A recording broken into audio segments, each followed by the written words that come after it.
Election commission है, भगवान है, कौन सी सर्टिफिकेट गिविंग एजेंसी है, उसकी बात कौन माने?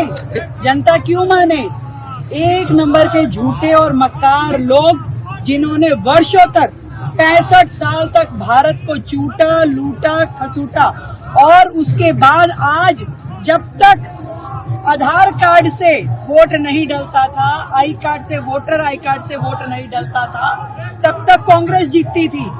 जब से इलेक्शन कमीशन द्वारा वोटर कार्ड के द्वारा वोट डालना कंपलसरी हो गया, कांग्रेस ने जीतना बंद कर दिया। ये उनकी सच्चाई है। जब तक वो शासन काल में रहे, उन्होंने बूथ कैप्चरिंग से लेकर के हर चीज करी, यहाँ तक कि इमरजेंसी भी लगाई केवल और केवल अपनी कुर्सी बचाने के लिए। तो वो लोग क्या बोलेंगे जो संविधान को कहीं से कहीं तक मानते नहीं है, उसको अपनी जेब का कागज समझ के चलते हैं। तो राहुल गांधी, उनको ना कोई हक है बोलने का इस बारे में, और वो जनता को जो पथ भ्रमित करना चाहते हैं, इस बार जनता उनके झांसे में आने वाली नहीं है और बिहार में निश्चित रूप में एनडीए की विजय होगी। राहुल गांधी जी सच्चाई को स्वीकार नहीं करते। अभी तक एसआईआर का विरोध पूरी पार्लियामेंट सेशन ने चलने दिया। अभी कल मतदान जो है कल होना है और उससे पहले राग अलापना शुरू कर दिया। बीजेपी के बारे में क्लियर है, चुनाव आयोग 18 लाख उन मतदाताओं के वोट निकाल रहा है जिनकी मृत्यु हो गई है, जिन लोगों के डबल वोट उनके निकाल रहा है।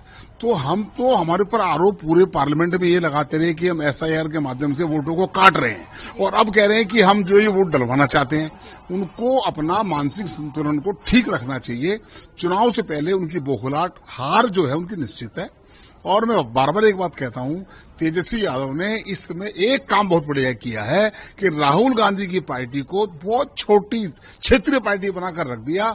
उनकी सीटें 2 या 4 आने वाली हैं, इसलिए अपना राग आलापना शुरू कर दिया। एसआईआर मामले के अंदर पूरा लोकसभा का सत्र इसलिए व्यवधान हुआ कि वो ये कह रहे थे कि चुनाव आयोग जो है वहां से लोगों के वोट काटना चाह रहा है, और हम कह रहे थे कि इस पर आप चर्चा कर लीजिए। चर्चा उन्होंने की नहीं और अब ब्लेम हमारे ऊपर लगा रहे हैं, क्योंकि उनके पास कुछ वोट नहीं है।